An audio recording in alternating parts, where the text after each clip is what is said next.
তোমরা সবাই কেমন আছো? আশা করি তোমরা সবাই খুব খুব ভালো আছো, আর আমিও খুব ভালো আছি। অনেক দিন পর তোমাদের কাছে আবারও চলে আসলাম। ভিডিও এডিট করার টাইম পাই না, যেহেতু ছেলেকে স্কুলে দিয়েছি, নিজেও কাজ করি, টাইম পাই না।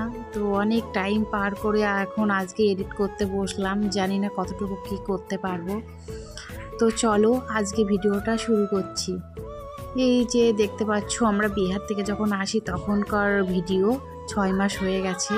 চারদিক পটল গাছ আর পটল গাছ। আমরা গ্রামের মেয়ে, সবসময় গ্রামই বেশি পছন্দ করব, কারণ গ্রামের যে টাটকা টাটকা সবজি আছে, লোভনীয়, এই সবজি মানে কি বলবো, দোকানেও পাবে না। পালং শাকগুলো দেখো কত সুন্দর লাগছে। চারিদিক যেদিকেই তাকাও না কেন, আমাদের বাড়ির পিছনে যে মাঠটা আছে পুরো চারিদিকে সবজি আর সবজি। তবে আমাদের গ্রামের পটলটাই বেশি চাষ করে, পটলটাই বেশি দেখাতে পারবো তোমাদের। আর এই দেখো ঝিঙা, ঝিঙা এগুলো ছোট মানে দেশি ঝিঙা আমাদের, তো এর জন্য ঝিঙাগুলোর সাইজ ছোট ছোট ছোট ছোট ঝিঙে, তবে খেতে সেই টেস্ট। ভেন্ডি আছে। তোমরা কে কে ঢ্যাঁড়স খেতে পছন্দ করো? আমি কিন্তু ভাই ঢ্যাঁড়স খেতে পছন্দ করি, কিন্তু খেতে পারি না, খেলেই অনেকটা অ্যালার্জি হয়। আমি বললাম না, চারিদিক যেদিকে তাকাও না কেন শুধু পটল আর পটল। আর এই দেখো বটবডি দেখো, আমি দেখে আর লোভ সামলাতে পারলাম না, আমি ফটাফট সব সবজি তুলে নিয়ে বাড়ি এসেছি। এদিকে দেখো মূলাও লাগিয়েছে, আমার কিন্তু মূলা দিয়ে মসুরের ডাল খেতে সেই টেস্ট লাগে। মূলাগুলো দেখো কত সুন্দর। আমার ছেলে আর তোমাদের দাদা ভাই অনেক দিন পর বাড়ি এসেছি, তো একটু মাঠে এসে মানে সবজি দেখে আর তর সইছে না, দুজনা মিলেই সবজির ফটো তোলা বা ভিডিও করা শুরু করে দিয়েছি। তো আমার শ্বশুরমশাই সব সবজিই লাগিয়েছে অল্প অল্প করে, যাতে কিনে না খেতে হয়। এই দিকটায় দেখো বাবা মানে আমার শ্বশুরমশাই জমিতে সার দেবে, তো সেই সারটা নিচ্ছে। আর আমার ছেলে বলছে, দাদু জমিতে চিনি কেন মিশাবে? তো চিনির মতন দেখতে যে সারগুলো আছে না, সেই সার।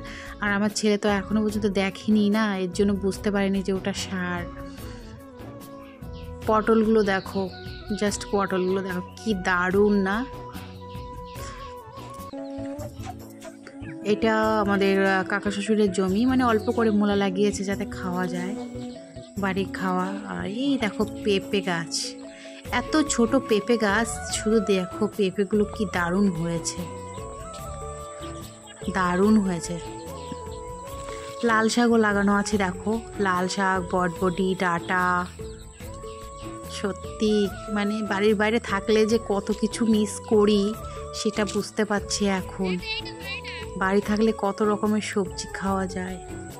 এগুলো শশা গাছ লাগিয়েছে আমার ভাসুর। আর ওই দেখো ওইদিকে তোমাদের দাদা ভাই, আমার ননদ, বাবা, শ্বশুর মশাই সবাই একসঙ্গে মাঠে এসেছি। একদম আমাদের বাড়ির পিছনেই, তো মাঠে আসতে বেশ ভালোই লাগে। গরমের দিনে তো বিকালবেলা মাঠে আরও ভালো লাগে। দেখো ওই যে দূরে দেখতে পাচ্ছ একটা পেয়ারা গাছ, দেখো পটলের জমির মাঝখানে পেয়ারা গাছ। এই পেয়ারাগুলোর মাঝখানে না গোলাপি রং, পেয়ারাগুলো খেতেও দারুণ টেস্টি।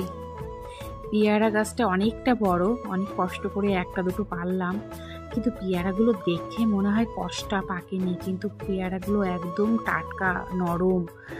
চলো এখন বাড়ি চলে যাচ্ছি, বাড়ি চলে যাওয়া যাক। এটা আমাদের বাড়ির পিছনের লুক, মানে বাড়ির পিছনে বাগান। গরমের দিনে সবাই এইখানটায় দিয়েই থাকে সবাই। তো টাটা, আমার ভিডিও আজকে এই পর্যন্তই। তোমরা সবাই খুব